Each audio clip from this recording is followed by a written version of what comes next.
Hey everybody in YouTube land, it's Tad Comics. Whew. Got some books I picked up a while back I forgot to show, so I figured I'd show those today and hang out with you guys for a while, guys and girls for a while, until my kids get home like always. And yeah, my last beer until Friday, payday day.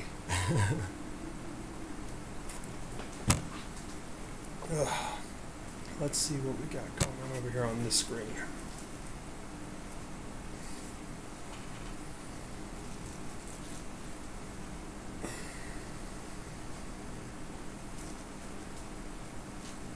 There we go. That actually worked a lot faster. It came up quick. I'll click on this so I can actually see who shows up in the chat.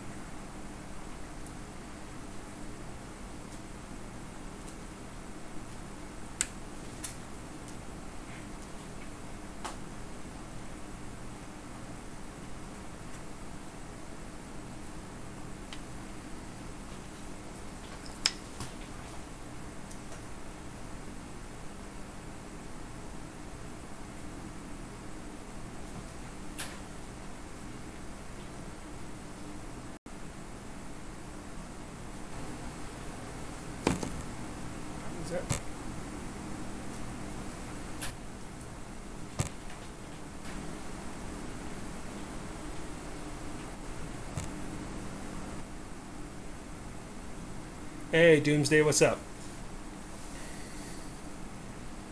Hey, by the way, Doomsday, like I said in was it LP's live stream, I believe? Okay, yeah, go and ask a question. I just wanted to say that was a great video you did of your man cave. I liked that a lot. Yeah, what's your question, bro?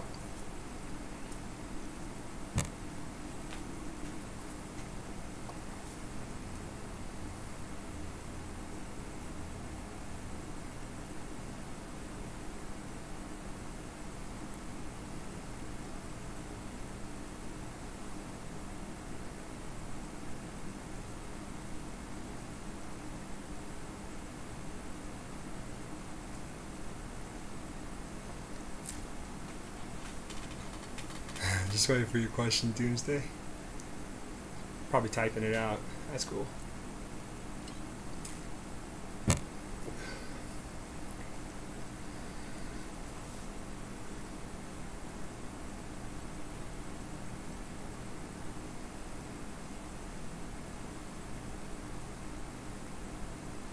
So you have a 12-inch Marvel Deadpool and Cable, and people keep asking me, or keep asking you to sell two of them. What do I think?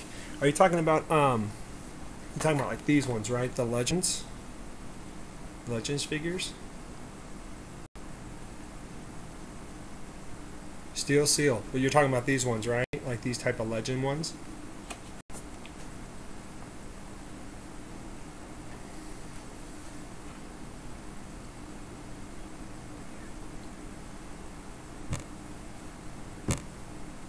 Oh no, okay.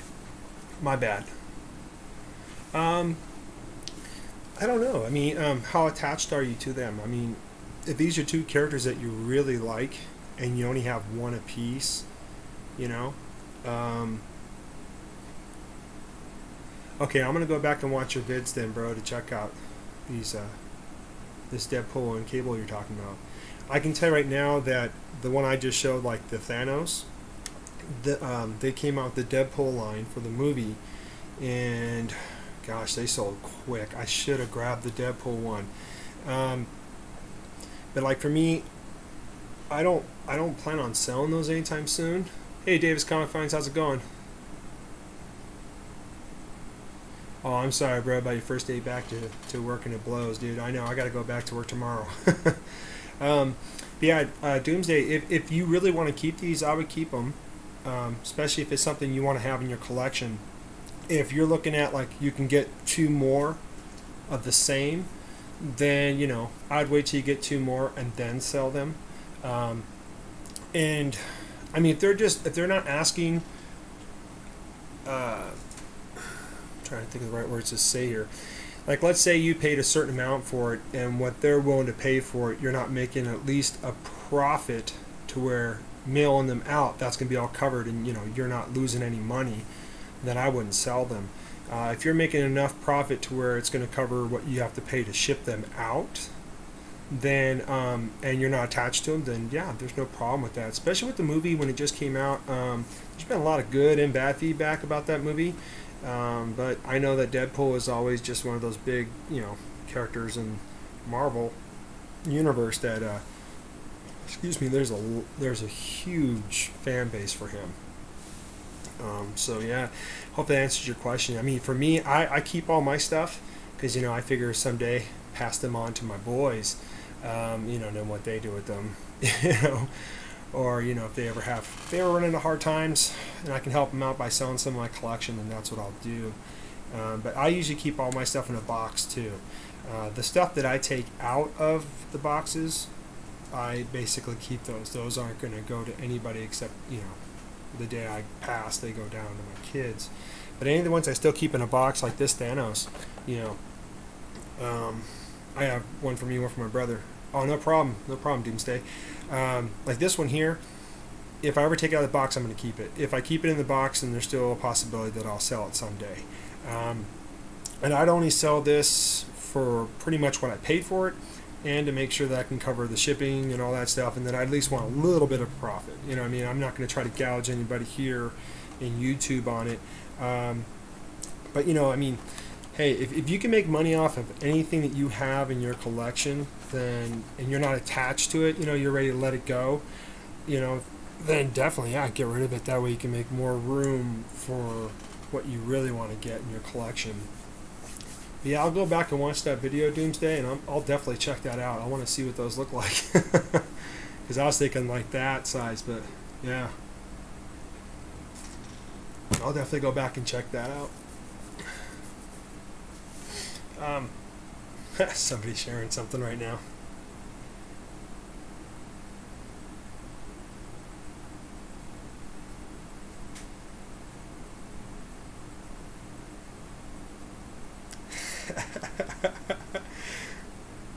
Davis just shared something in something that we have together with our couple of our other friends, the Hall of Justice. Those are nice, Davis. Congrats, man.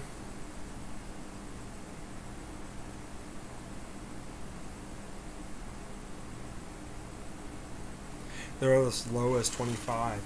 Yeah, these Thanoses here, believe it or not, like they're, hey, Miss Hustle, those Thanoses, you can only get them at Walmart.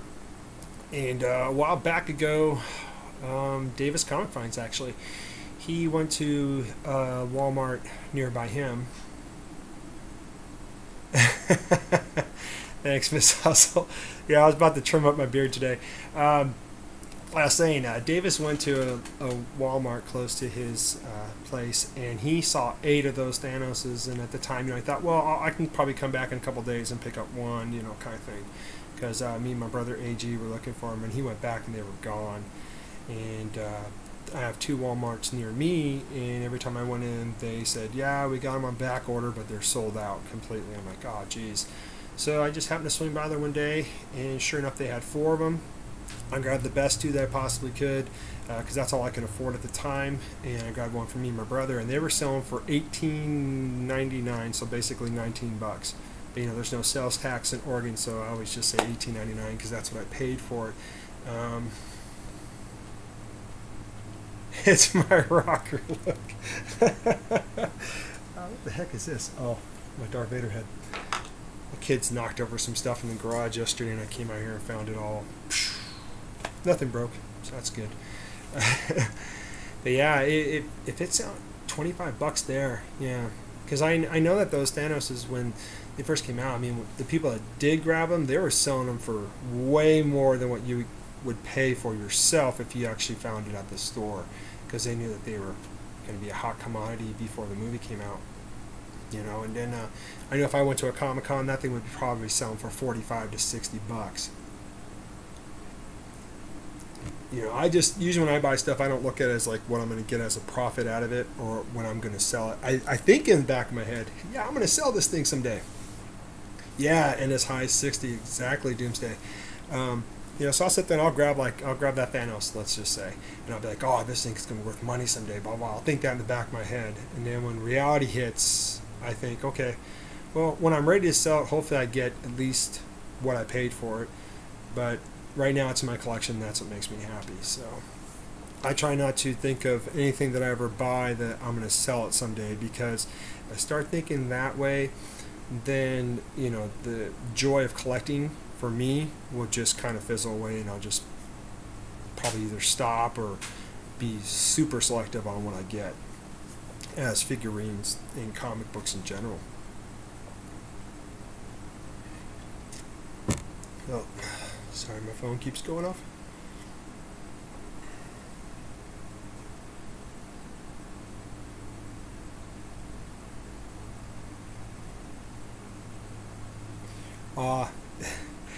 I don't want to show what Davis is showing me here. But dang, Davis, sweet stuff, man. Yeah, that's how I am, Doomsday. I buy to collect, not to flip. I mean, of course, all the toys I have when I was a kid, like my Transformers and G.I. Joes, those are, of course, and my Turtles, they're all out of the boxes. I started thinking about keeping them in the box later on when I started getting more of the Marvel figures that came in the old, I believe it was Kenner that was making them at the time, in the boxes. I kept them in there because I thought, well, like with stuff like this, just give me an example, with stuff like this, dust would just grab on them, and trying to get in there and clean all that would just be a hassle, be a pain in the butt. So I figured, well, it's easier to wipe off a box than it is a figure until I get, like I've been saying a lot, until I get like a cool display case. I have some right over here that I have to paint and build, and I'm going to display all my stuff in there with a nice glass front, which would be great. So let me get to the books. I'll show you what I got. Should I mix these up? All right. Yeah, because I run into, well, I didn't run into Frost. I don't run into him, or he run into me. But I met up with Undisputed Frost the other day at Radar Toys. I didn't think they were going to be open on Monday because of Memorial Day. But they were open, and Frost was in there. He was talking to our friend at the comic book store and talking to him a little bit about, the PGX stuff that's going on, and what, he's, what his plans are going ahead, because Radar Toys used to really promote big time PGX, about their slab books, and they'd actually sell their slab books in their store and things like that. But he was going over the fact that they're going to try to go through CBCS now, and they're going to also get a really well-known presser, get him on board, and get this guy, back to work, and which I think is cool, And so now if I have a book, I can take it there, give it to this guy, they press it, and they can send it off to CBCS and get it slab and graded for me, which is great. Because I have my Punisher books, I want to do that too, my miniseries. So when I went in there, Frost gave me some books, and I gave him some books, and I have them back here. I'll show those too. But I went to St. Vincent de Paul the other day, and I was hoping they'd do their 50% off sale. They didn't have that going on, but of course they had it going on Monday. I didn't think they'd be open on Monday either, but they were. So I missed out on being able to buy some books for 24 cents. But I paid 49 cents for these ones, and I was really happy to find these because, especially my Young Avengers books that I grabbed, I'm trying to also collect that run, whatnot, and there's some pretty nice covers for that. But I did find Dark Reign, New Nation. It's a one-shot, and it's got Nick Fury on the front cover and just a whole bunch of players. I like that cover. It was nice. It was already in a bag and board, so I knew the chances of this possibly getting pulled out of it and getting handled really bad was low compared to like this. I gotta find a spot to put my books. There we go. Just put them right there for right now. Like this one here, Marvel Knights, Garth Ennis and Derek Robertson, and it's the Punisher. Marvel Knights, number 17. Like this one was out of bag and board, and I looked it over real quick, and I was just glad that it was attached and all together. And this goes with my Marvel Knights run for Punisher. you know, has Wolverine on the front cover, which is just, you know, I'm a sucker for that. And the artwork on the inside is just phenomenal. Wolverine, I think he's got, I mean, you guys tell me in the chat. I'll show you this panel real quick. I don't know if his skin got ripped off his face or if he's painting his face like a skull. I haven't read this book yet. Let's see if this will show up. You can see him like right there. Can't tell if he just painted his face like that or if his skin's off. It looks like his skin is off. I mean, that's just wicked. Yeah, because right down here at the bottom panel you can kind of see his faces. Whoops. His face is ripped off right there. So he's running around just hacking people with no face. Then I found this Gene 13 number 7, and of course this is the Jim Lee cover. Just phenomenal. I love Jim Lee's work. Whenever I can find Jim Lee or J. Scott Campbell Gene 13, I grab them. Yeah, it does, doesn't it? But yeah, this is a great cover by Jim Lee. I do have a decent run of Gene 13. Most of them are J. Scott Campbell covers. And then I found this one, Eternals. This is number 4. I believe I already have this cover. That's a nice cover of Iron Man. I think that's supposed to be, let's see here, open it up, because I want to say, I thought this was an Annie Granoff cover, but usually you can see Annie Granoff's signature on there, so let me see, I don't think it is, but you never know.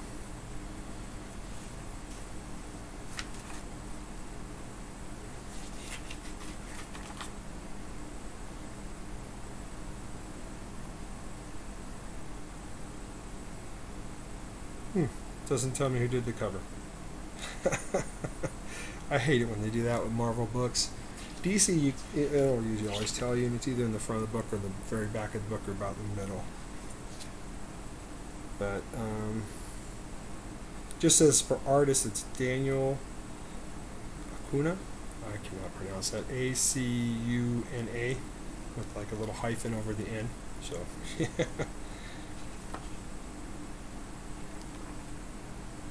The artwork in here isn't bad. You know, it's very realistic.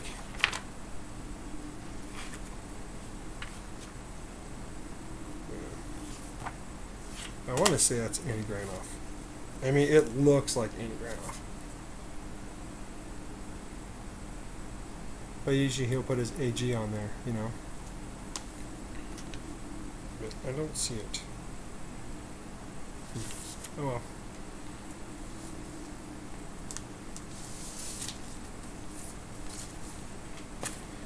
Then, like, here I go into the Young Avengers.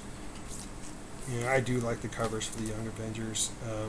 They're done very nicely. I got 8, 9, 11, and 12, so I'll show those real quick.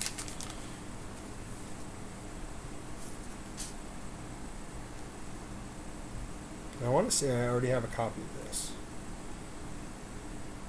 So when I start going through my books like Mr. Rigor Mortis has, and that's been inspiring me to get my stuff together, I'm going to start, like any ones I have doubles of these, I'm either going to start taking them into my one of my other LCSs to trade them in to get credit toward my 181, to get my other copy of that, you know, out of the store and in my hands. Here's number 11. Because that's pretty much what I've been doing lately, is I go and buy these books dead cheap, and if I already have them, if it's not an upgrade from what I have, then I definitely take them to my other LCS and I trade them in. You know, they'll give me about $1 per book, depending on if the book is selling higher than that, then they'll give me half, because they got to make some money off of it too. That's what I'll do, and then that just helps me knock down my the amount that I owe.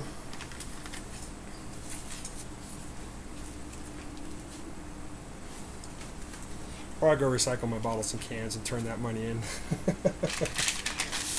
Let's see here. And these are some books that I picked up a while ago. Just forgot to show. I put them in my cabinet. I don't have any bags and boards for him. This is Batman The Gift, number 46. And yeah, this is on my pull list. I heard the story of this was, it isn't 46, maybe it's 45, the start of it.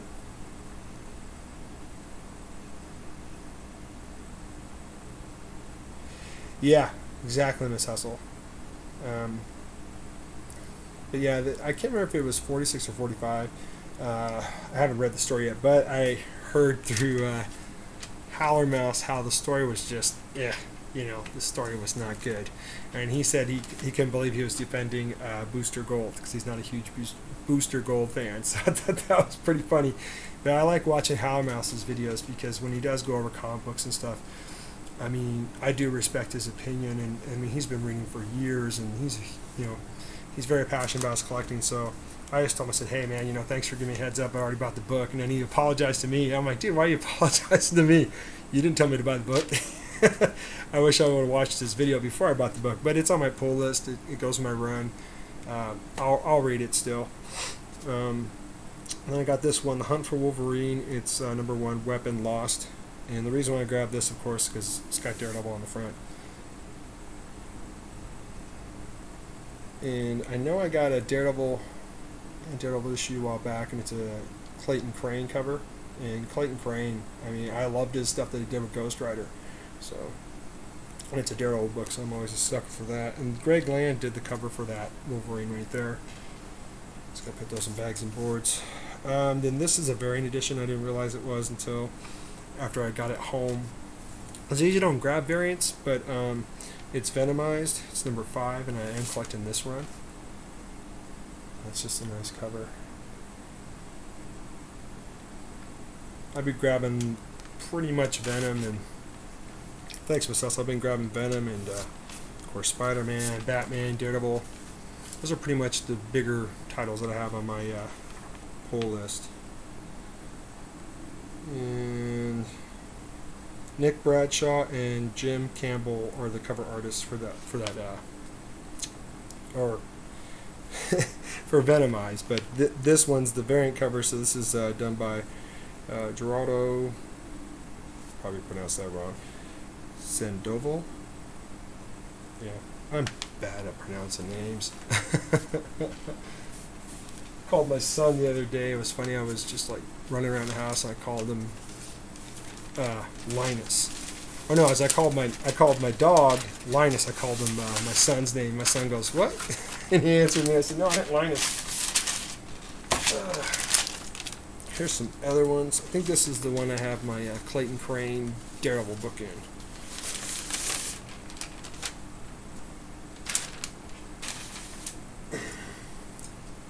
This is Daredevil 602.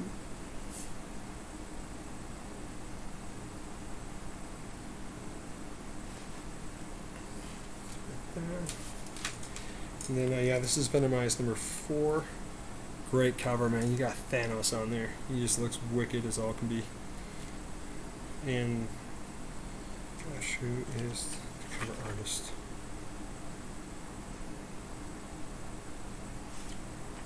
Yeah, this isn't the variant, so Nick Bradshaw and Jim Campbell were the artists for this cover here, but I like this cover.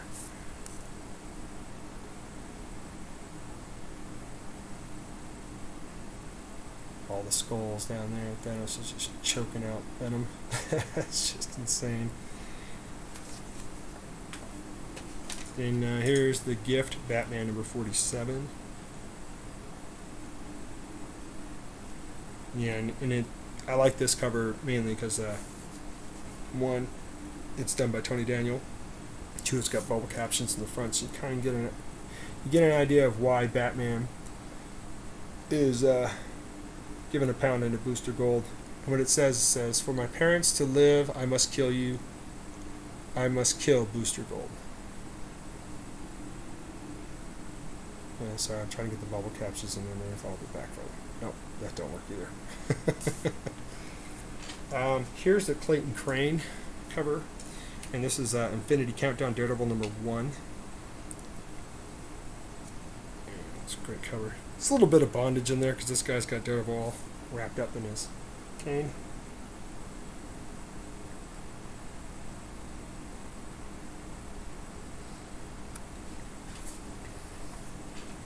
And then Full Circle Batgirl Birds of Prey number 22. This is the Terry Dodson cover.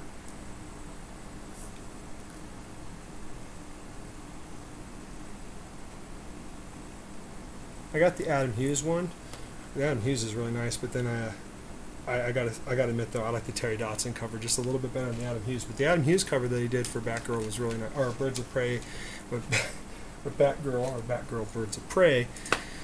Let's get those titles. Yeah, I do like that cover that Adam Hughes did, but I like Terry Dodson a little bit better. And then I was at Nostalgia Comics, and I went through their little short box that they had. Hey, Bat Avenger. When they do something girlish, yeah. How you doing, Bat Avenger? I was saying I went to Nostalgia Comics, and you know, next time I go in there, I'll see if I can film just to kind of show you how the layout is of the store. I did it a long time ago, but some of those older videos, they don't show up, at least on my end, on my phone and all that stuff. But they have it laid out when you first walk in, you know, there's their counter and stuff off to the left, and then over here would be all their books. And they have one long kind of magazine wooden rack, not a spindle, but just, you know, magazine rack, I'll just say that. And on there, on the first one you come to, it's mostly like bundles of books that they'll put together. They'll put like some runs together of a certain title, and they'll sell for like $19, $5, depending on what it is. And then the one next to that, that's where they'll have all their dollar books that they're just trying to sell for $1.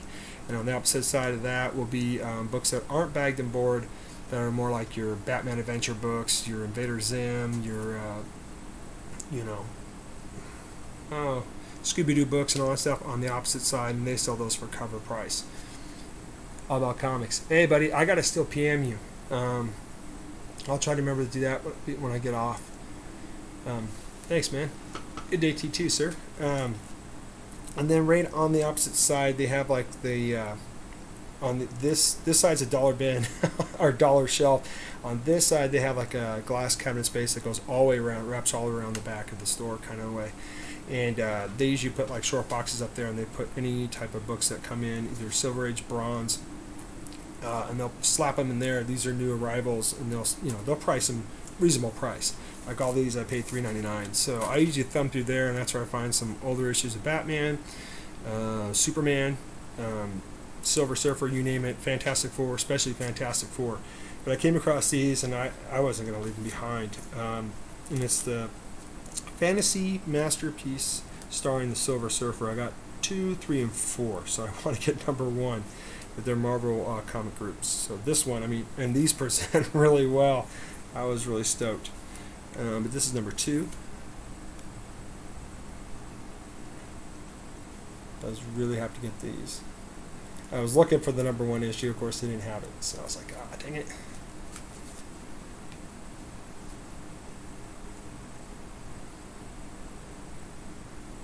Okay, yeah, that sounds good, man. Yeah, I'll hit you up. I'll send you a PM. And if you go through Google Hangouts or Hangouts, I know before guys have always had a hard time trying to find me. I say, look for the beard. And they go, what beard? I don't see anything with the beard. But yeah, I'll see whatever information I can pull off my phone to give you the number to call me on Google Hangouts. Here's number 3. Of course, you got Miss Fisto there. This is a sweet cover.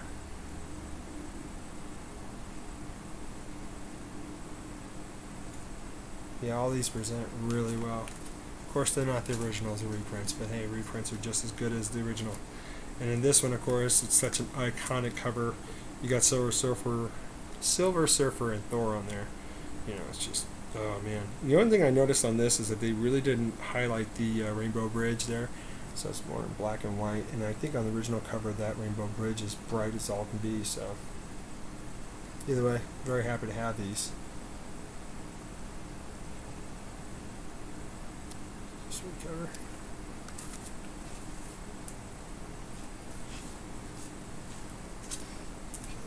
These away.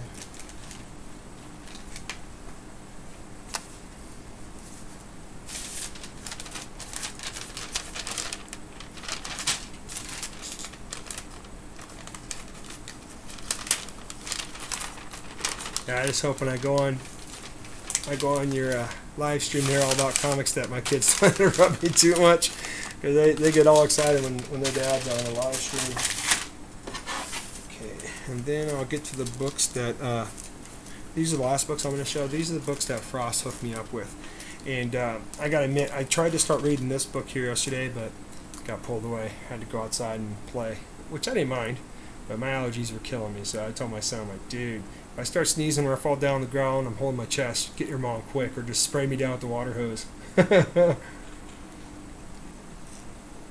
But this one here is called Space Surge. I believe that's how you pronounce it. This is a comic book that the owner of Area 51 Tattoo Parlor here in Oregon, it's actually in Springfield, Oregon. Oh, you have a comic artist coming on. Sweet. I'll definitely tune into that, bro. But he came up with the idea of coming out with this comic book here, and of course he has a couple other people on the title with him. But I messaged him and was like, hey, you know, can you put 2 copies aside for me? And he didn't know if I was talking about the comic book that he's coming out with or the actual graphic novel books that, you know, tells his life, you know, how he became a tattoo artist and everything like that. And I said, no, the comic book. So never was able to get the book from him. He's just always busy. I mean, the guy is traveling like crazy. But Frost was able to get 2 copies, and he got it signed too. And he got it signed by James Mullen. And I know I can go get Chris to sign this book, which would be cool. But I still have to read it. This is number 1. And I mean, so far what I read just from the first page, he kind of sets it up kind of like Star Wars, like a long time ago. This is kind of going on. So he narrates just the first page alone before you actually get to the art about what's going on, why there's, you know, dogs and animals running the planet, that kind of thing. So like I said, I still got to read this, but it sounds very interesting, and Frost hooked me up with this, so that was cool. I was really happy to get that from him. That's fine, Bound Avenger. It's all good.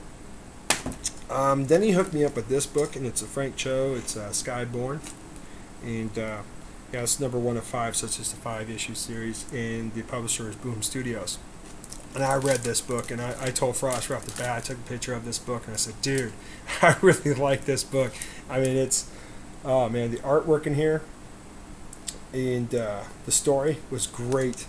I'll show you a little bit of panels of it real quick, because I really enjoyed the first read of this.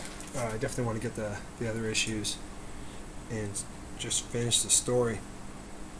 But he gives you like just great panels of art in there. You know, some panels, like, you can just, there's no, you know, wording to it, so you just kind of like feel the story. It's kind of like watching a movie, in fact, to me. You know, so you see this guy falling, you're thinking, what the heck?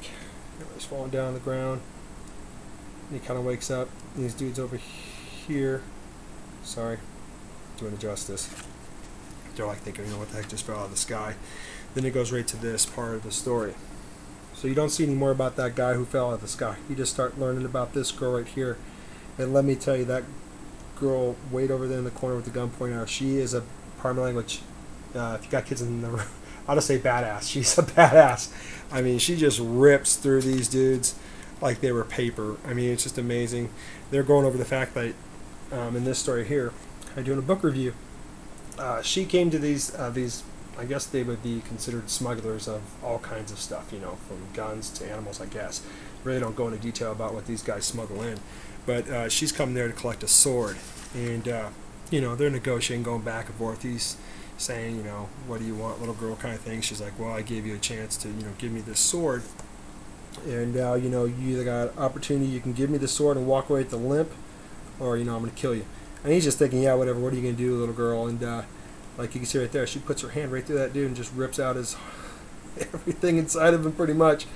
And the sword she's going after is Excalibur. But I mean, she just, I mean, literally just goes through and just tears these dudes a new one, you know. And she's like talking to her team that's outside the building, you know, because she wanted to go in there alone, I guess. you know, to look out for this guy because he just took off. And then, you know, so she's chasing after that guy who took off with the sword. And she gets on top of the building. She jumps through this sky roof with the body of one of the guys.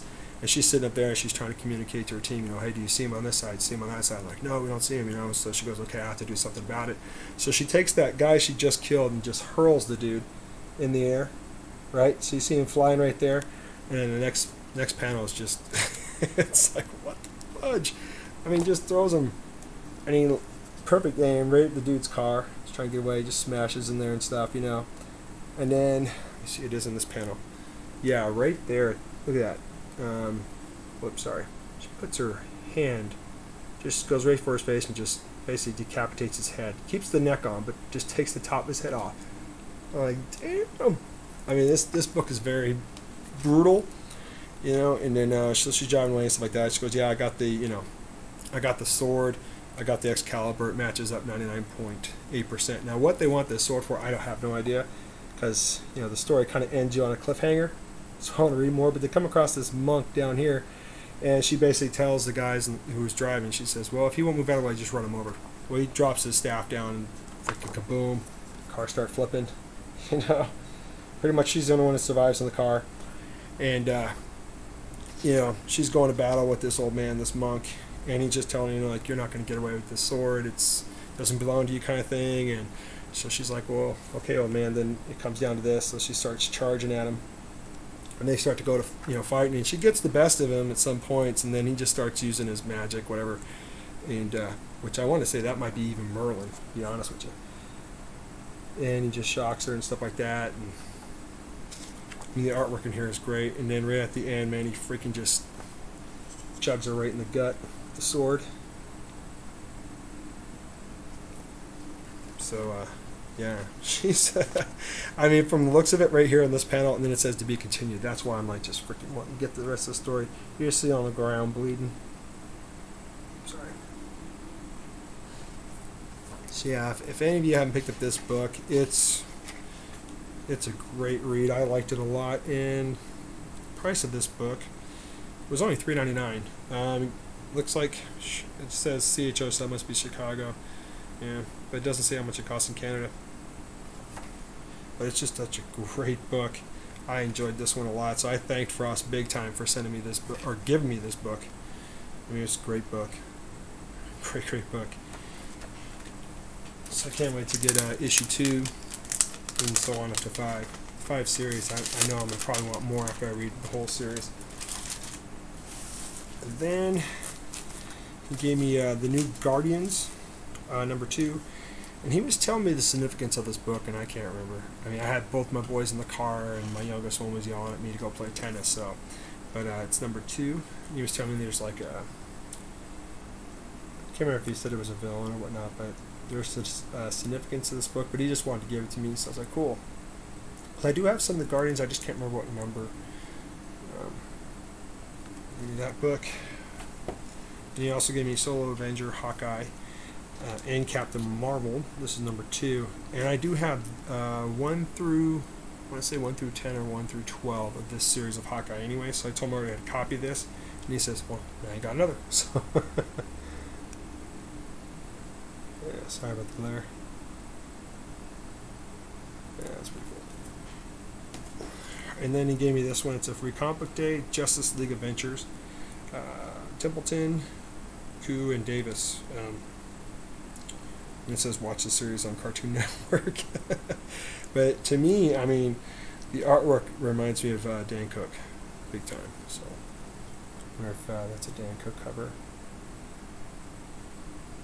So,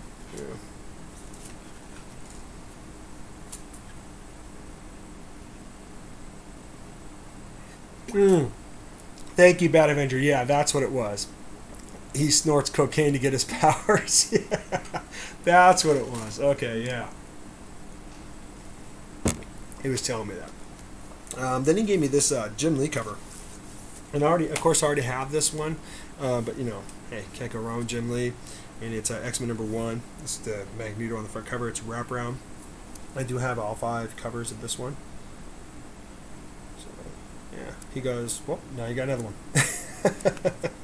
So I thought that was pretty funny. And then these last books he gave me, this is a treat for me. Pretty much, Frost already read through these books, and he knew I was always trying to get a copy of these. And he says, "Hey, look, man, I'll give these to you. He says you can do what you want with them." He goes, "But I know you've been wanting a copy of these, kind of thing."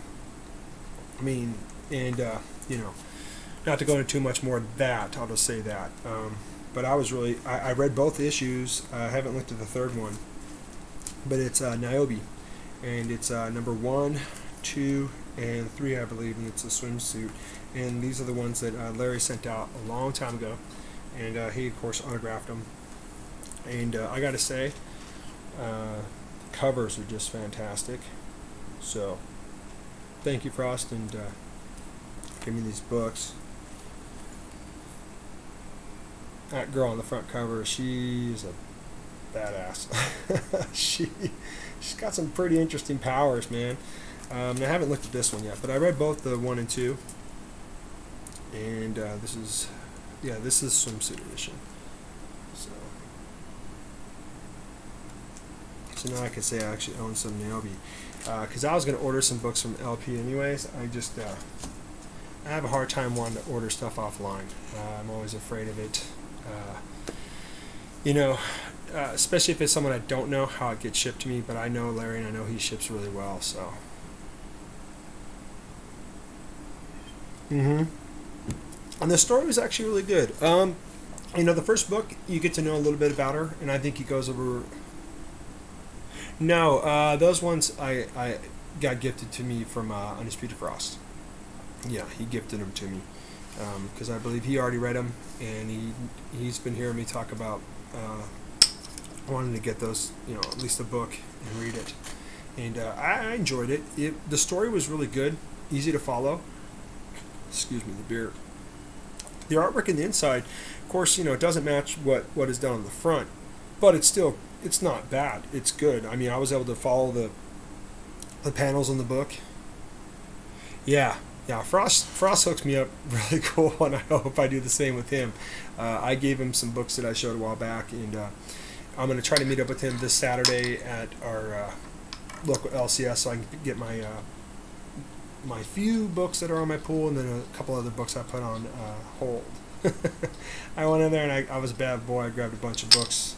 They were like $1, $2 a piece. Some were J. Scott Campbell covers and things like that. But back to the Niobe book. Just getting off track there.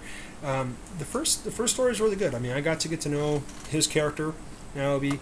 Got to find out like what her powers are and what happens to her when she uses her powers. The second book, I'm guessing that's where the first book left off, because she's in the hospital and stuff like that, and she's trying to figure out what's going on with her and everything like that, and her best friend's there, and she's waiting for the doctor to come in and talk to her and stuff, and when he finally comes in, you don't know if the doctor's a creep or not, kind of thing, because he's not really answering her questions, but he is in a way, but not, just leaving her kind of guessing. And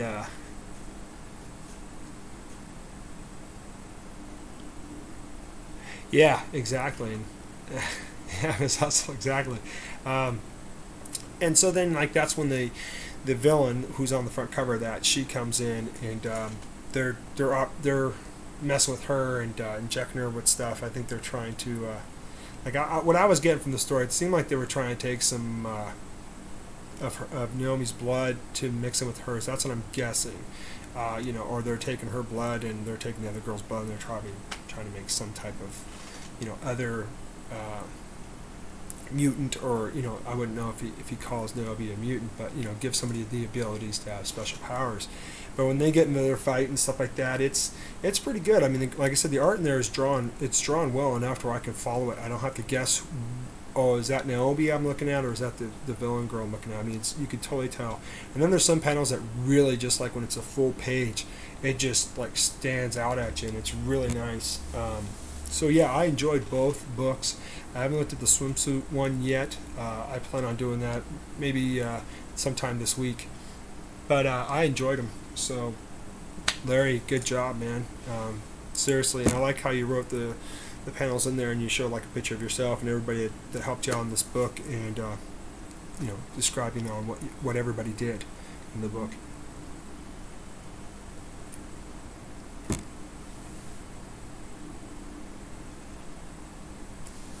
Swimsuit, your favorite cover?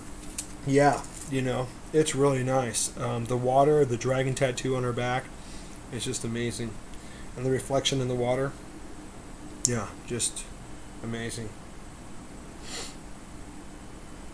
In fact, I'll just crack it open real quick just to look at it. Just want to make sure I get the tape off okay.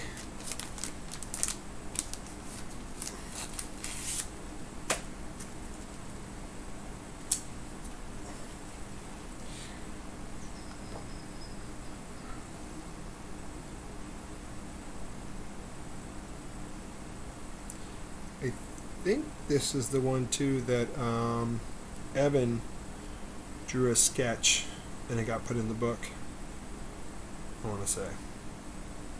Yeah, the interior.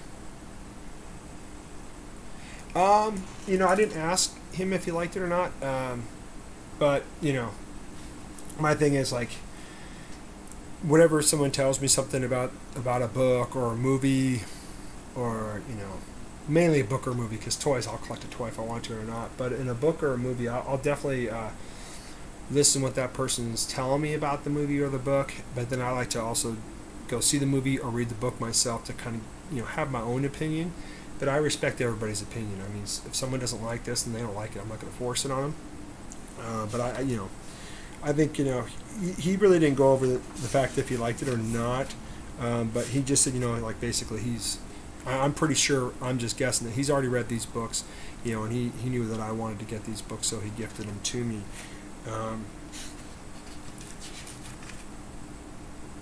Yeah, like the art, especially, like it seems like the art just keeps changing from book to book, because the art in this swimsuit one is different from the first book and the second book, you know.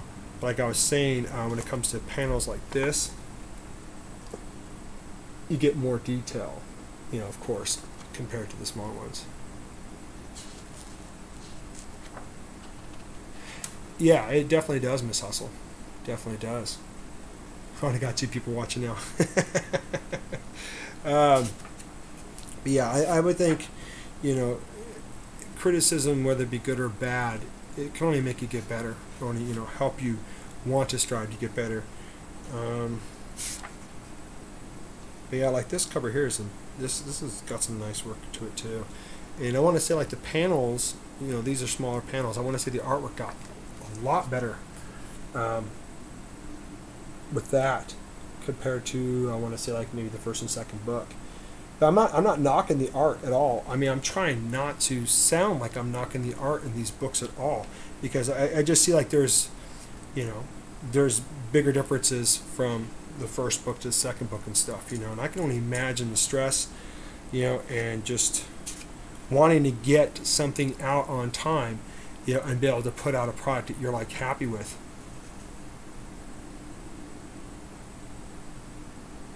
Oh, yeah, he might be working, but I mean, I enjoy it though. I really did. I enjoy it. I'm gonna read this one, like I said, either tomorrow or maybe today, just depending on what happens when my kids get home. Yeah, I think the art is great. I like how everybody has a different way of drawing, either a fine line or, you know, a curved line, everything.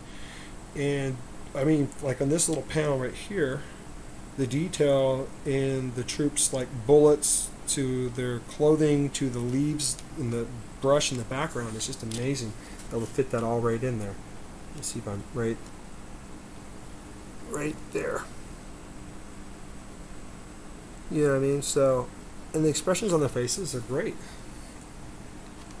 Hey, Matilda. Hey, Jason Smith. What's up?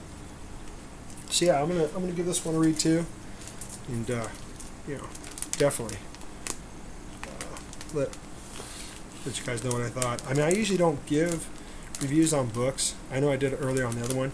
But I usually don't because like I said, I don't want to ever say something that offends somebody or upsets somebody if I said it the wrong way. But so I mean, I enjoyed both the first and second book, and I'm not just saying that because I like LP and I think of him as a good friend. I mean, I actually enjoyed it. If I didn't enjoy it, I'd let him know. I'd be like, dude, what the heck, you know. But I enjoyed the first and second story. I haven't read this one yet, but I will. And you know, if Larry ever wants to ask me privately what I thought about it, I'll let him know. I definitely will. And I'm not going to lie to him or anything like that, or lie to any of you. If I didn't like it, I didn't like it. But I enjoyed it. That one looks like I said, it looks like the art keeps changing, gets better. That go the same with my art. You were lost in the second book.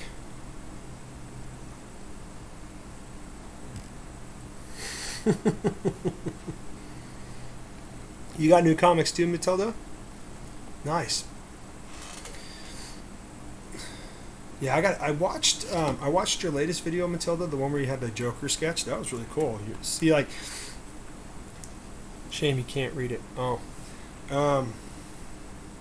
that's like with my art. My art just keeps getting, I feel, keeps getting a little bit better and better and refined a little bit more to where, you know, it's easier for anybody to be able to recognize what I was drawing.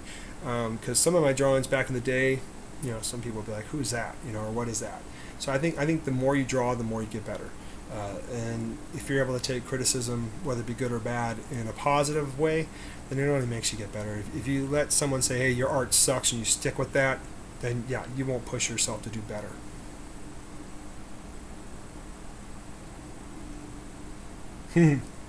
That's cool. You're gonna hook up. Hey, the other thing I was doing today before I actually got live, was I finally felt better with my eye, because this eye's been the one that's been bugging me, my allergies. Finally felt better to start drawing. So with getting some of the packages, trying to get them together to send out to like Jason Smith and Pope Cerebus I started drawing. What I like to do is with old boards, not ones that are all crusty. I don't use crusty ones, but any of the boards that I have that are, you know, not yellowed, because I get rid of those right away, but any of them that I replace that are still white, I like to draw on them. So when I send out a book to somebody, you know, they get like a little sketch that I do. I do that with, I try to remember to do that with everything I send out to somebody. So I started working on the one for Pope Cerebus the Post. Slow down. Pope Cerebus I. I started working on his, and I wanted to do it just on one board, but my problem is I start drawing, I can't draw small, I draw big. So I went from one backing board to two backing boards, and now it's like, okay, I'm adding two more. So this thing that I'm sending Pope Cerebus I is going to be 4 panels on just regular size backing boards for your comic books, and it's going to be a picture I'm drawing for him that I will put together in numbers so he can put it together easy when I send out his books. And I'm also going to do the same for you, Jason. Oh, thanks. Thanks, Miss Hustle. No, your art does not suck, Matilda.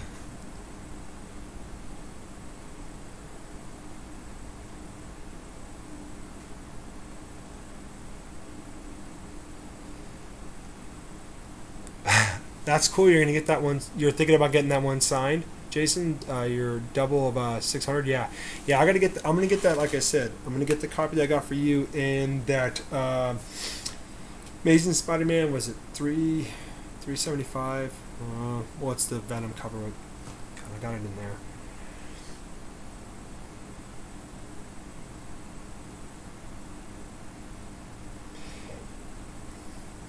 Thank you, Miss Hustle. Yeah, I mean, exactly.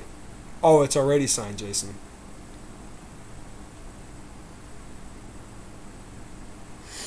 Thanks, Miss Hustle. Yeah. See, that's what I try to just remind myself. I'm not like building a grand piano, because the drawing that I'm doing for Pope right now, Pope Cerebus I. I've already done a lot of erasing, because I've gotten to certain lines. I start drawing, I go, okay, that ain't gonna fit. Erase a little bit, make it a little bit bigger.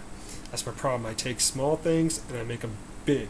I blow them up, because I try to show all the detail on them. But yeah, I'm almost done with that. Got to pen it in, then ink it. Then I'm gonna do something for Jason when I send him out his 2 books. No more beer. Out of beer till Friday. That's a shame for me, especially my days off.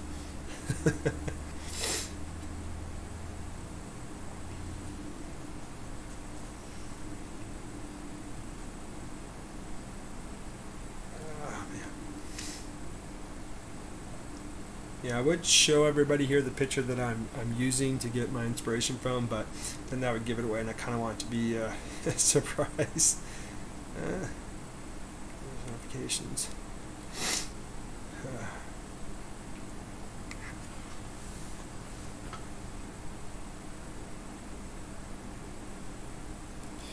Okay, do you an email tab? Do I have an email, Matilda?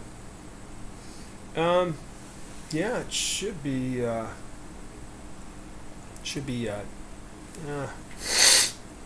thought usually like your emails would show up on your channel. Usually, what I do, if you're talking about like an email that I have,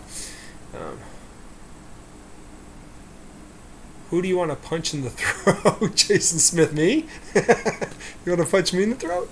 Who you wanted to punch in the throat? Maybe I missed that whole thing, but I saw you say something about punching someone in the throat. That's pretty funny. I mean, not funny. I mean, I'm sorry that you're upset with somebody, but I mean, who you wanting to punch in the throat? Yeah, I have an email account. Here you go. It's. Do you want me to put it in the chat for you there, Matilda, or do you want me? Oh, not me. Okay, cool. Thanks, Jason. Thanks, man. I'm about to say, man, because I know I've been talking about sending you these books, and I'm sending them out this Friday. I just figured maybe you're talking about you're going to punch me in the throat if I don't send you these books. Okay, I'll put it right here, Matilda, for you. Oh, somebody that got one over on you. I'm sorry, bro. Yeah, Here, I'll put my email in here for you. Matilda, I mean, it's going to take me long. I'm an error over. Yeah, I don't mind if anybody has my email. I just try not to give out too much information, you know, because I do like to kind of have a little bit of a private life, but you know, I mean, you can't expect to have too much of a huge private life when you're on YouTube. Yeah, I'm typing it in for you right now. Where's that? Oh, that did not. Dirt. Okay.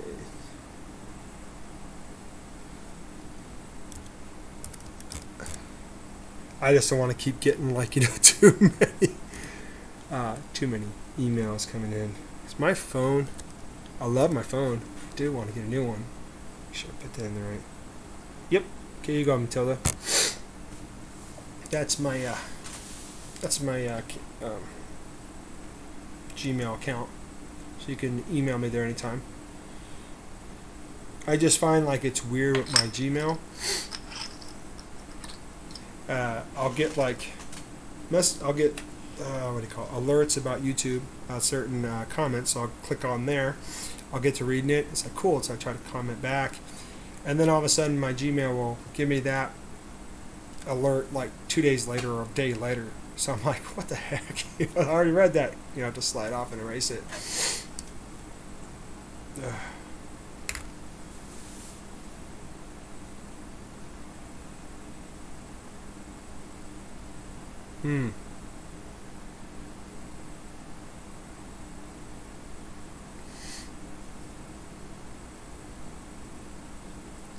Every last drop.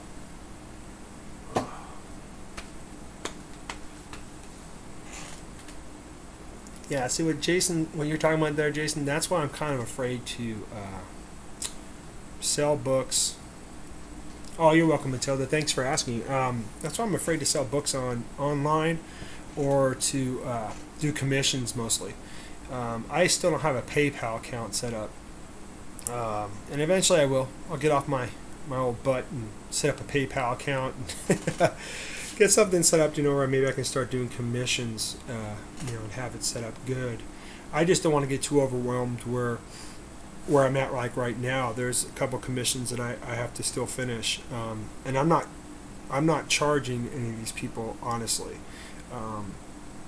because this is something I wanted to do. But you know, they just asked, and I was like, okay, yeah, I think I have the time. So I'm trying to get that stuff done. Oh, PayPal is easy. Yeah, I keep hearing that too, Jason.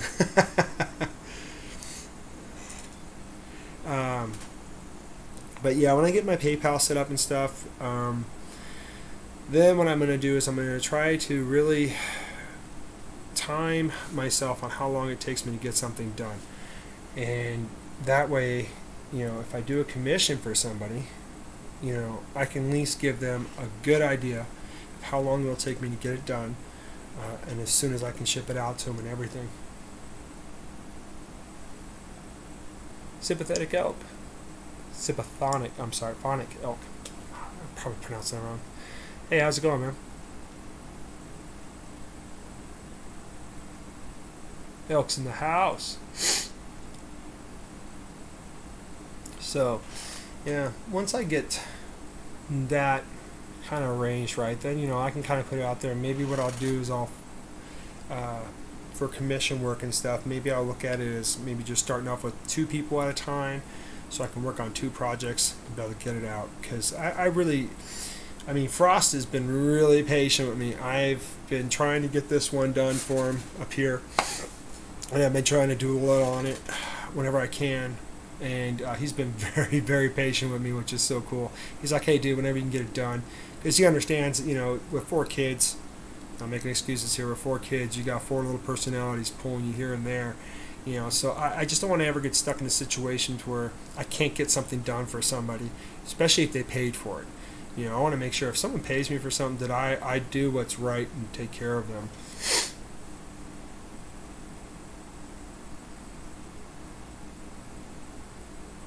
Can you pay me in comics?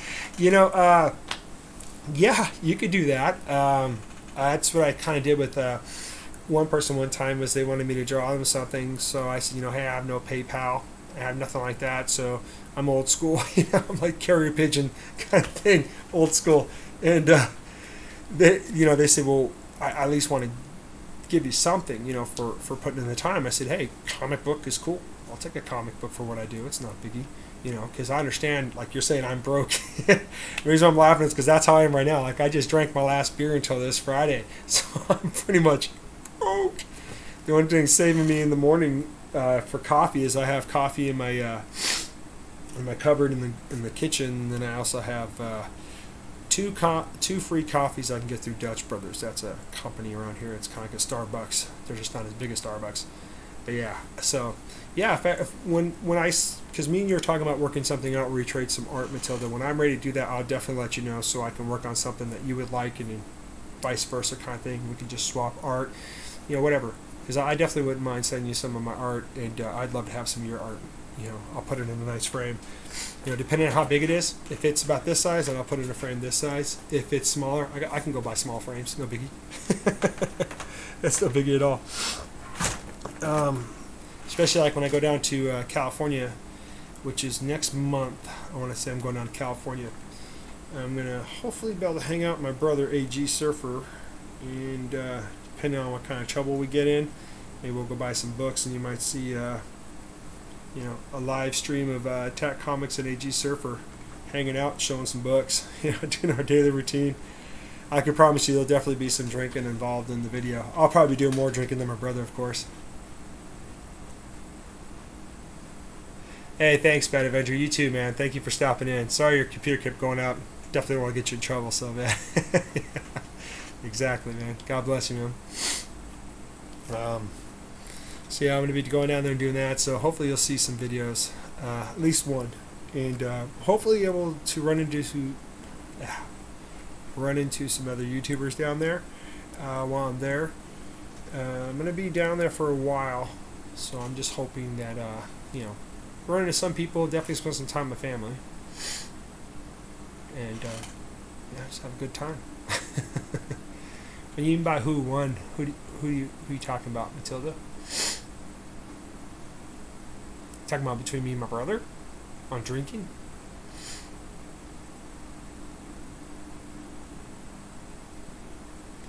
Sorry you're not feeling too good, Elk.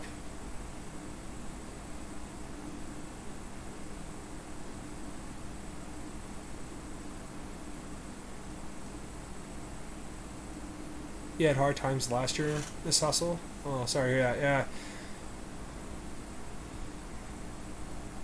Doesn't it, it's like, I notice like anytime I kind of fall, I don't call it a rabbit hole, I call it kind of just a step into reality. Because sometimes I like to think that everything's just going to be fine. You have those moments, man. Things just come up unexpected. Maybe you expect them, but you didn't expect it to happen at the same time as something else that's pretty big in your life, whether it be your car breaks down or you have an issue with your pet and things like that. It's just crazy how sometimes all that stuff can just come together and hit you at once. And I think it only makes you stronger when you can get through those issues and just move on, and hopefully you have someone either you're married to or you're in a good relationship with that can help you, and you can help each other to get through that, and just be stronger by it. So next time if something like that happens, you can already keep stepping forward to get through it. If that makes any sense.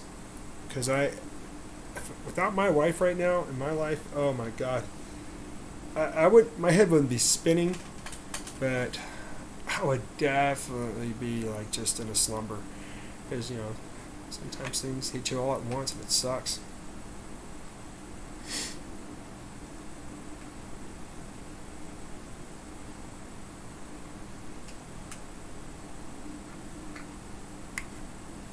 I'm trying to figure out what she meant by it was dawn. Maybe I missed something.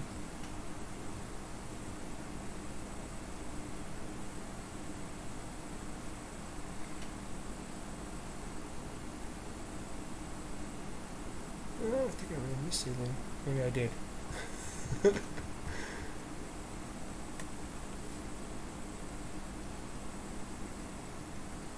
Orlando Bloom as Captain Britain. Maybe. That's possible. I mean, I remember, gosh, what actor was it when they first stepped into a role? Like, I don't think a lot of people thought that Tobey Maguire would be able to pull off Spider-Man, but I thought he did a good job. So you never know. Maybe Orlando Bloom could pull off Captain Britain. I know a few other people didn't think like Hugh would do a good job as Wolverine, and man, did he pull that off. This is what I do with my eyeball all day when it's itchy. You guys are like, great, I'm watching a Tat live stream and he's scratching his eyeball. This here is 12:24. A little bit more time. Does anybody have any questions, or does anybody want to talk about maybe a contest that they just did or any videos they just put out? So I try to stay on top of my YouTube alert list to figure out who just put out a video. I think you just put out a video recently too, didn't you, Matilda? Besides the one I was talking about earlier with the sketch of Joker on it. Last night, yes. Yeah, I don't scratch my butt that often, honestly. I really don't have to. I take care of that area really well. It's mostly my face. I don't clean as well as I should. Which is bad. I brush my teeth, though, every day. I brush my teeth every day.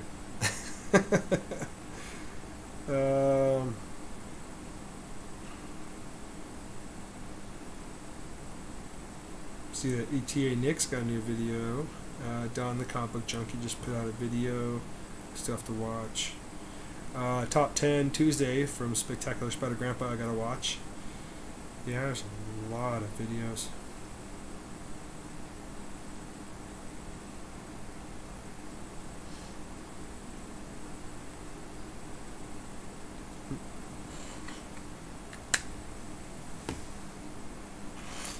Oh, okay, you did a contest. Let me check.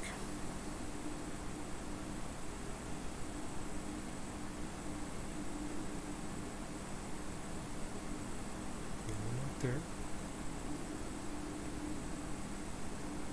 Love how my phone, of course it's me, I'm the operator, I'm the one that's messing up my phone, but I love how, like, I think it's going to be easy to get to something real quick. It's not.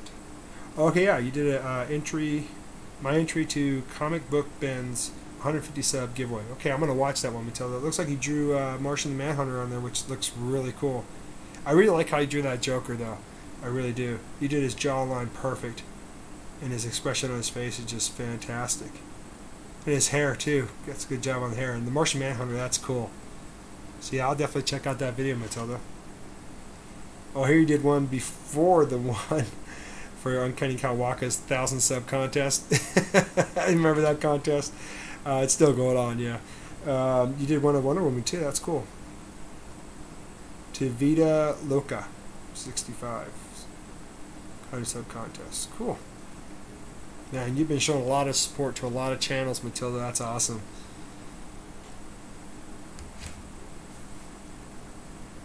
The head turned out too small? I don't know. Martian Manhunter doesn't have that big of a head. I think it turned out fine. I mean, I'll watch it, Matilda. You know I will. I wish I could show you what I have been drawing, but I can't. It's got to be surprise. If I show it, then it just kind of like takes away the surprise of what I'm sending out. But just look out, you know, for a video from them if they're able to shoot a video, because everybody gets busy if they're able to shoot a video when I send them the books, and you'll be able to see the art with the books I sent them. Now it'll be for Pope Cerebus I and Jason Smith, and I have some for Davis Confines. I'm also going to try them out, because this is one of the things. I have your email now.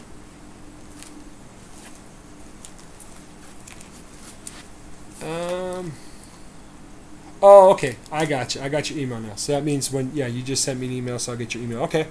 Not a problem, Matilda.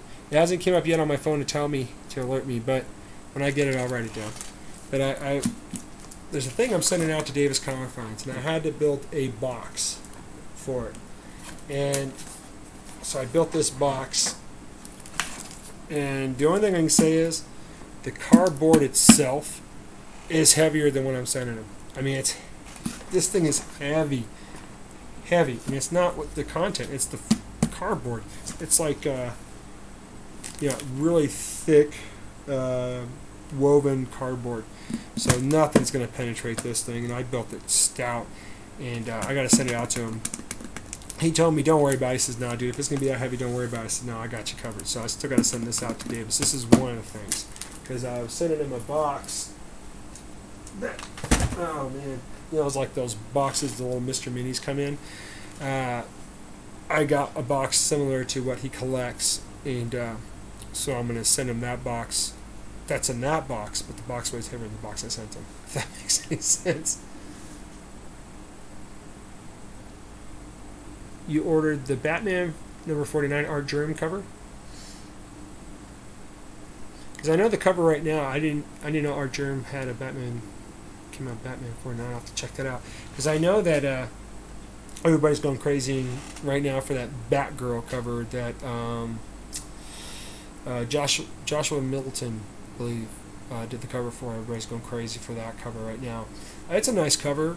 I'm just, you know, I already buy books now just for the cover, so I'm trying to stop doing that. I'm going to try to now start buying books because of the story in the book rather than the cover.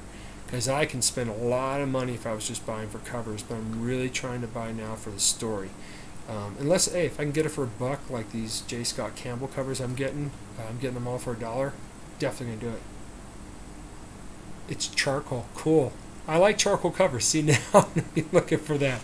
And I collect Batman, so as long as it's not too expensive, I'll definitely probably look for that. Or if you're saying you had to order it, then it's probably not going to really show up in a store anytime soon. Or, you know, show up where there's going to be a lot quantity of it.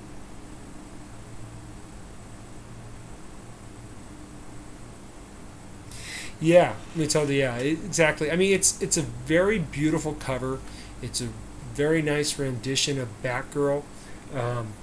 But, you know, if the cover is great, and it's something you would hang on your wall, or something, you know, you don't mind looking at for the rest of your life, that's fantastic. But, and I can see myself doing that with that cover, but at the same time, if the story's not good, then I don't want to buy it, you know what I mean? I don't want to get it if the story's crap, pardon my language. I'm trying to say bad words on my channel.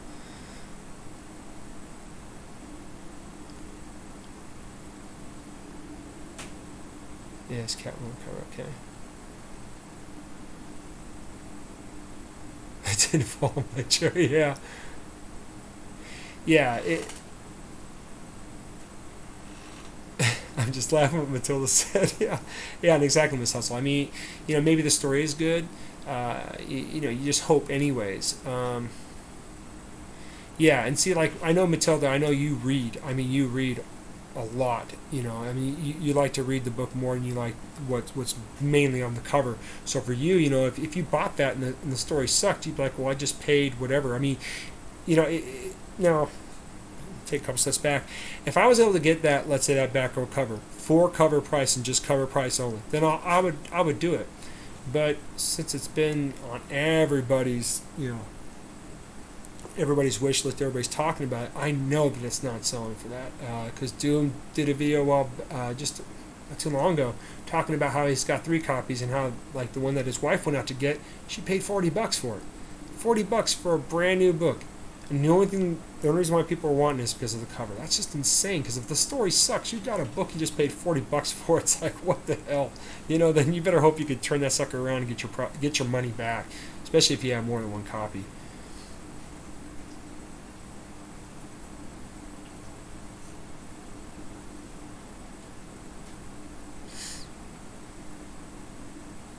It's a kid show. I don't know. How do I watch your videos, Matilda? I watch them without my kids being around, because I already figured, like, sometimes you do throw a couple words in there, which is fine. I don't mind. I find that's what makes me laugh sometimes, because it's not that I'm laughing that you're upset. I'm laughing just because you're like, you know what, F it. This is how I feel. Blah blah blah. And I'm like, right on. She's being honest. You know what I mean? I try to watch your videos without my kids being around. Like I said, it's not like my kids haven't heard me say a bad word. They just know not to repeat it, you know what I mean? At least they don't around me. And they don't do it at school, thank God. But no, I like watching your videos, Matilda. Because I like the fact that you're straight to the point, you're honest, and you're very genuine. Let me just put it that way. You're genuine on how you speak and how you feel about things. And I appreciate that.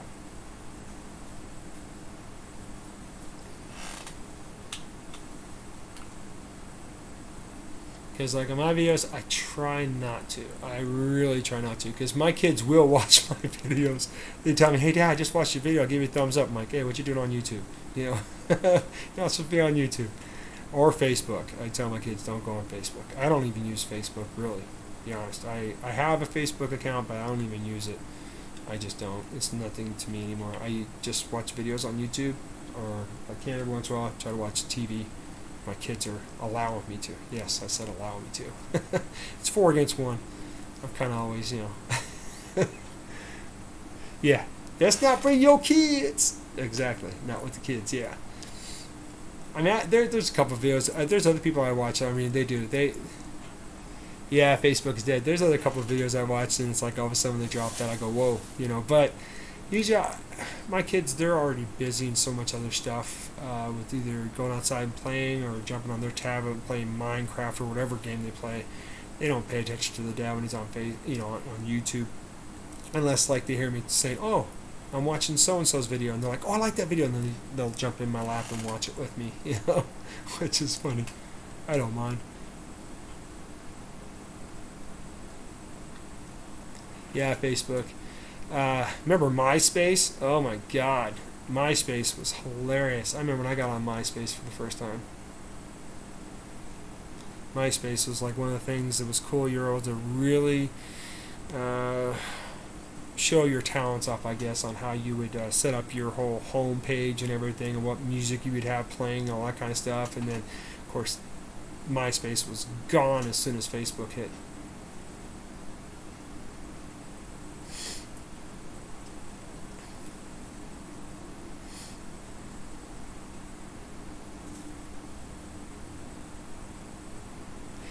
Yeah, exactly, Miss Hustle. That's why I really don't go on Facebook. It's you know. Jason, you're hilarious.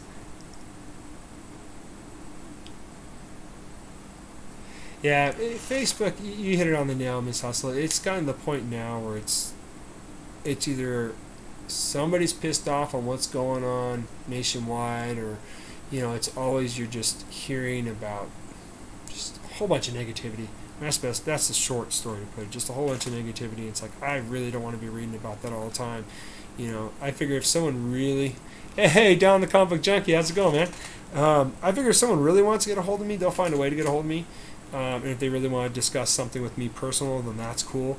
I just don't have no means or want to put anything publicly on Facebook at all of what's going on. It just, I try not to do that too much on YouTube either. I talk about anything. I just talked about my dog a while ago, and I thought, man, I didn't have to bring that up, but at the time I just thought, oh yeah, okay, I'll talk about my dog, you know, just kind of give a heads up where I've been, but it's not that important to talk about my dog, but I can say though my dog is doing fine. You know, I'll admit that way. My dog is doing really good. He hasn't been limping that much either, which is awesome.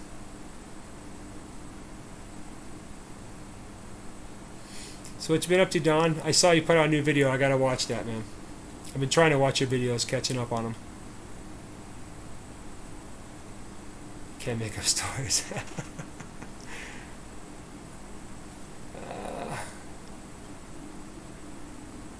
Mark is a robot. I like that. Yeah, exactly right, Miss Hustle. Exactly right. My wife uses Facebook though all the time. She uses it just to keep in contact with her family. I mean, honestly, that's all she uses it for, because she's got family back in the Mideast and everything. Oh, right on, man. You're working? Yeah, so I got to work tomorrow. And same for your con. Yep, that's the best way to do it when you're going to go to a Comic-Con, especially if you're looking to get multiple signatures or pick up some, you know, choice books. So, yeah, good way about going about it, Don.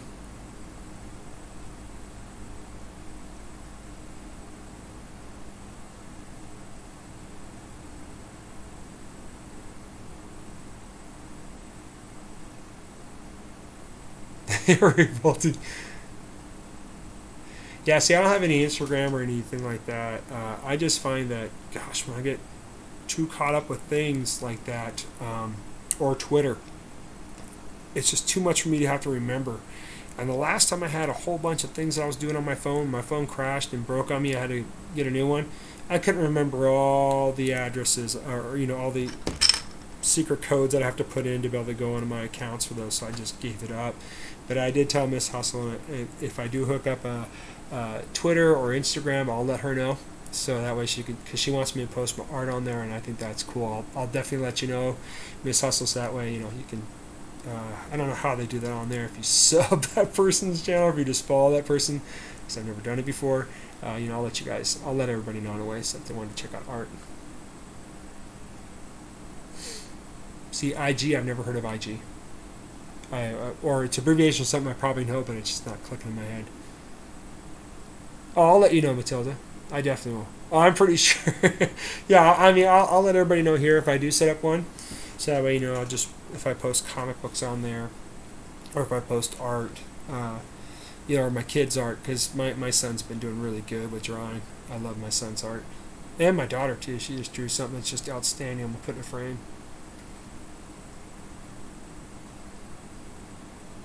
Get on it. Yeah, I promise Miss Hustle, when I do, I'll let everybody know. I'll let you know. Oh, IG's Instagram. Thank you, Jason. See? I'm old time, man. See, look, I even got gray in my beard. That shows you how old I am. I don't know all this stuff. All you young kids know more than me. Never thought that'd come out of my mouth. But it's true.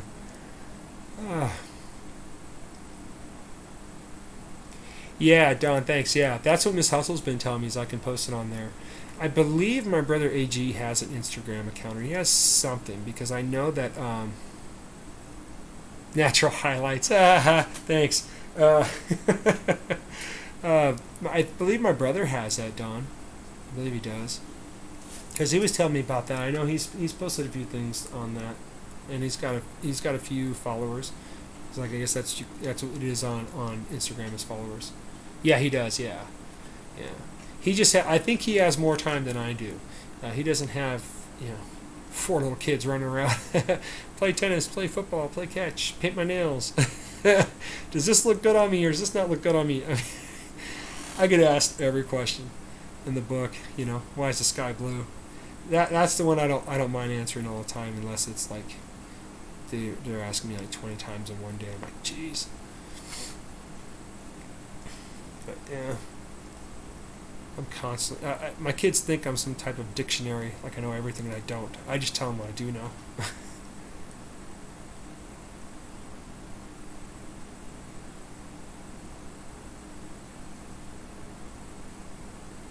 Oh, I knew what you meant by when you said AH. I'm like, Adam Hughes, sweet, he's my brother. Tell AG, yeah. So tell him that. Okay, nice. Okay, I'll let him know. You thought that of your parents too. Oh, Jason, thanks, man. Thanks for playing. But I got you, bro. I got you. Yeah, you can Google it. Your dad tells you to check Google. See, my kids, uh, they all know how to work a tablet. Even my youngest, my youngest daughter though, she's using one of my old phones, and she's very savvy. And she tried to trick me into hooking her up with a Facebook account yesterday, and I'm like, no, no, no, no. So you're not going on Facebook. She's like, oh, but it's kid friendly. I said, no, no, no, no. So, but she can Google anything. She finds stuff better than I do on Google or internet. She can go on the internet. She just can't, download certain things. Of course, that's hilarious. Dad tells you to ask Google.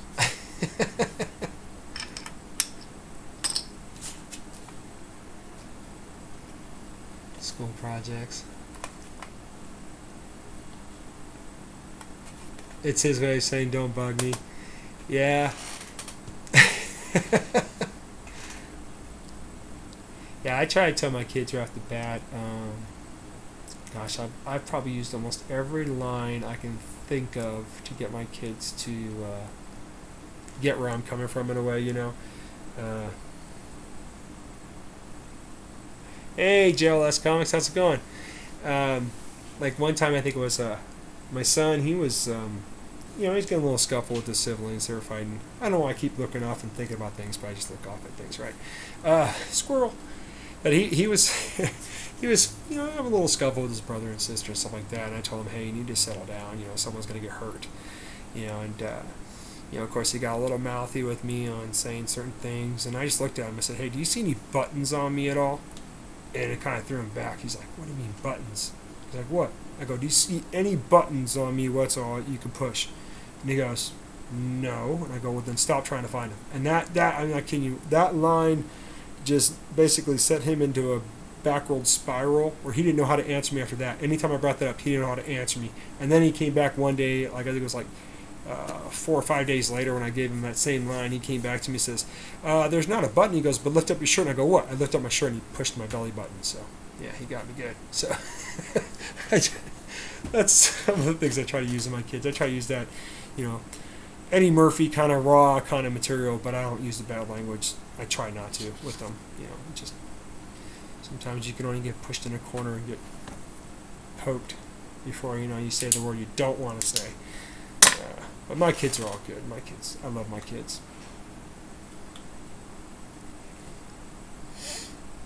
So yeah, my son's very smart. Very smart. Just trying to catch up with the comments. God, how long has this thing going for? I don't even know how long this thing's been going for. It's probably gone over an hour already. Has to have been an hour already for this live stream.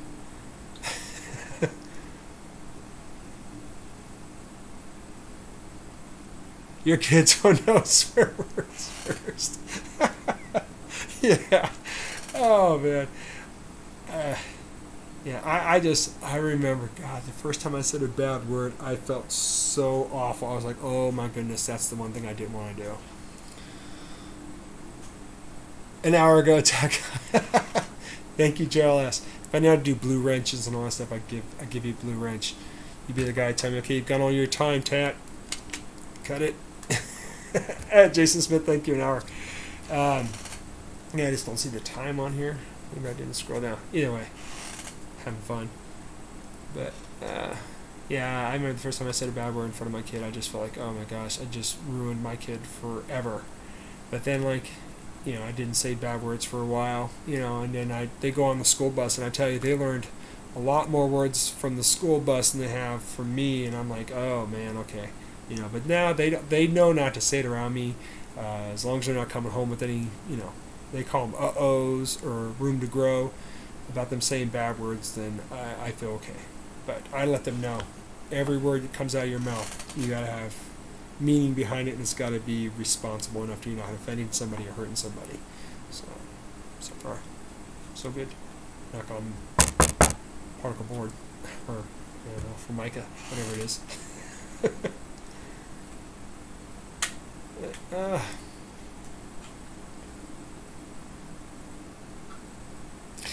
Yeah, you know, foul-mouthed bus drivers.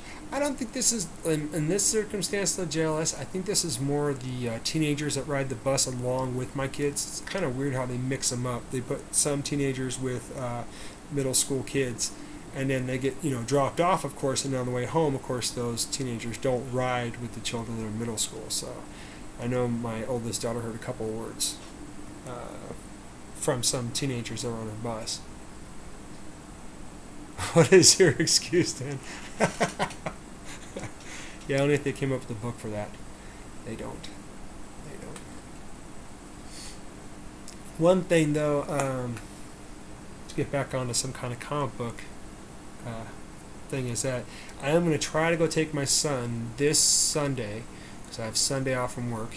I'm going to go try to take him to see the movie Infinity War, because he really wants to see that. My oldest son. And my youngest son, he wants to see it too. He wants to see Captain America and Iron Man in the movie. I told him, said, yeah, they're both in there. You're okay. My youngest daughter, she just wants to hang out with her dad, so she's going to go and get free popcorn and probably a Slurpee. That's expensive, but they want to go see Infinity War, so I'm going to go take them to go see that. My oldest daughter, unless it's a princess movie, she won't be into it.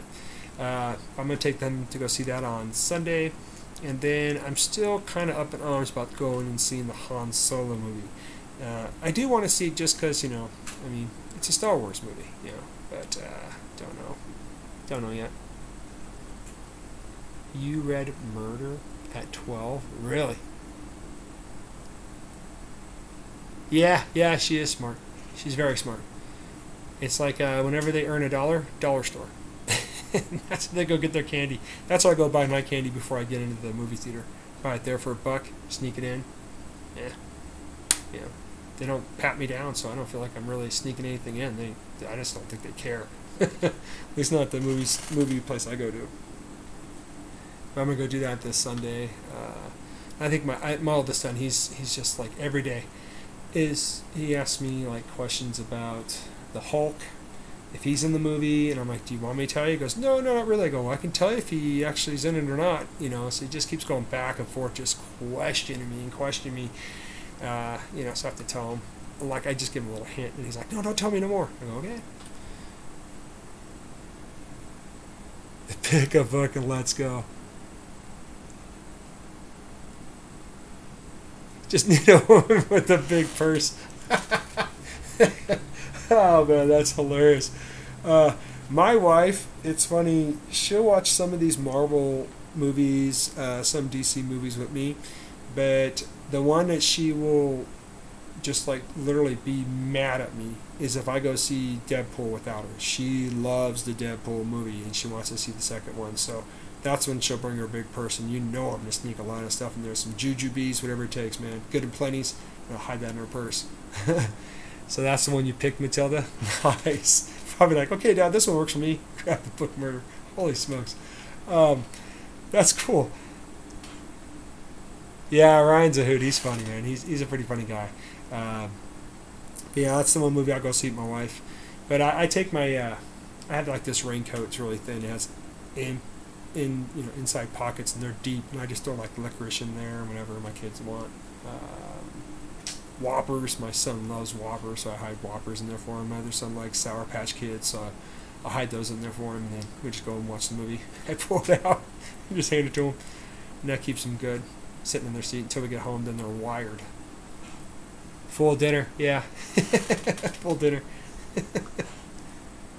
Get a man? No, I will not get a fanny pack. No. That's like when I go get my coffee. They go, you want a straw at your coffee? I said, I don't want no sissy stick in my coffee. I want that coffee to touch my lips. I don't have to go through a plastic straw to get to my lips. No, no man purse. I can't carry one of those. No.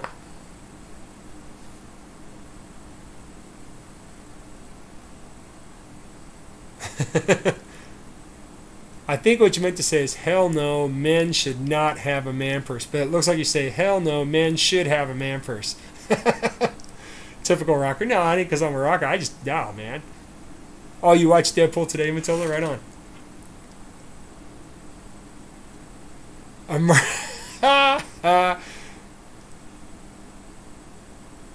Make a yeah, there you go. I could do that. I can do that, jealous, but no man purse for me. No, I'll carry a backpack. I'll carry a backpack. I mean, my wallet has a chain to it. When people ask me, why does your wallet have a chain to it? I say, well, if you pull my wallet out of my back pocket, you're going to pull me along with you, then I can basically get my wallet back, you know, in any means necessary.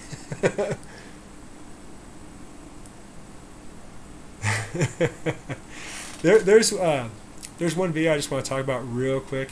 I don't know if any of you out there have seen it, and then I'll probably have to end my stream. Because one, I have to use the restroom, and two, I gotta rest my foot. It's something in my foot, kind of funny. But there's this thing going around YouTube. I don't know if any of you have seen it, but there's this. It's called the Real Life Peter Griffin, and it's a guy. I mean, he dresses up as Peter Griffin, sounds like Peter Griffin. He goes to cons, and he it's hilarious. He does an amazing job sounding just like Peter Griffin, and he dresses like him. But so I watched the first video on him, and I was like, wow, this guy's good. This guy's really good. And then I watched the second one where he was interviewing the guy who does the voice of Mort off of Family Guy. And I didn't realize that's the same guy that was Jerky Boys. He was part of Jerky Boys. It was hilarious. And he did the voice for Mort, and then he talked about Jerky Boys because I was watching the interview. Of course, the one guy stayed in character. He stayed in the character Peter Griffin was talking to him. He's like, hey, Mort, what you doing here? You know, and he's going, oh, I don't know. Good gracious. You know, he's doing that. And I started realizing, oh, my God, that's the guy from Jerky Boys. So if you guys haven't seen that video, I found it just on the main page of YouTube where you just, you know, it's videos, of course, of channels you're not subscribed to that you would watch and maybe like, and you can subscribe to their channel. But it's hilarious. If you look it up, it's called The Real Life Peter Griffin at a con, I guess, or The Real Life Peter Griffin. But he's this big guy. I mean, literally, he looks like Peter Griffin except for the bald chin. But he it was hilarious. I was laughing my butt off. This guy's really good at doing the voice of Peter Griffin. So if you guys want a good laugh for today, if you're having a downer day, trust me, after watching those videos, you'll laugh your butt off. Let me see. I watched it a few times. The guy is just freaking good. What the hell is that? Let me see here. Okay. Real Life Peter Griffin goes to New York Comic Con 2014. That's the title. I don't know if this will show up. No, it doesn't. Look at that. Okay, right there. That's the guy. It is just, I mean, I'm not kidding you. Without having that bald chin, you would think it wasn't Peter Griffin. The guy is just freaking funny. And I was laughing my butt off. Then, of course, there's the South Park family. The South Park family. Family Fortunes. It's the one where he goes on Wheel of Fortune and they say the wrong word.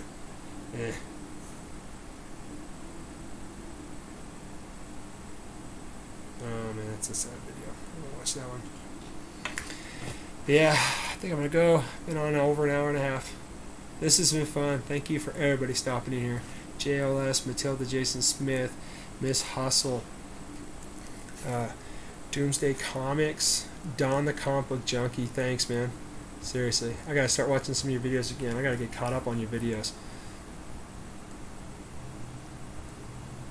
Jason Smith, if I didn't say it, I want to say it again. Should I forget? Jason, you're always here. So are you, Matilda and Miss Hustle. I appreciate that.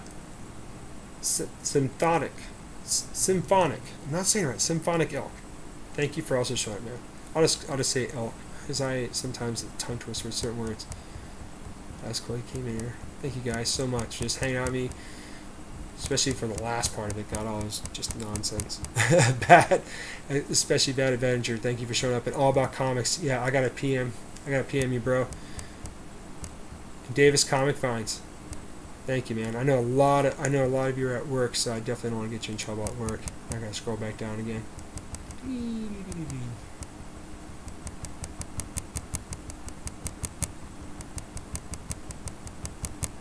Plus, I want to finish that artwork I'm trying to finish for Pope Service the First. Just, you know, what I was going to send with this book, because I am going to draw him a Thanos picture of just, you know, just Thanos itself. You too, Miss Hustle. Thank you so much. Seriously, thank you for everybody stopping in and just hanging out with me, listening to me ramble about anything and everything. But y'all take care, and it's Tech Comics saying rock on, enjoy your day, and check out that video I was telling you about, the guy, real life Peter Griffin. It's funny. If you like Family Guy, trust me, this guy's good. He's really good. So yeah. That being said, rock on, take care, enjoy your day.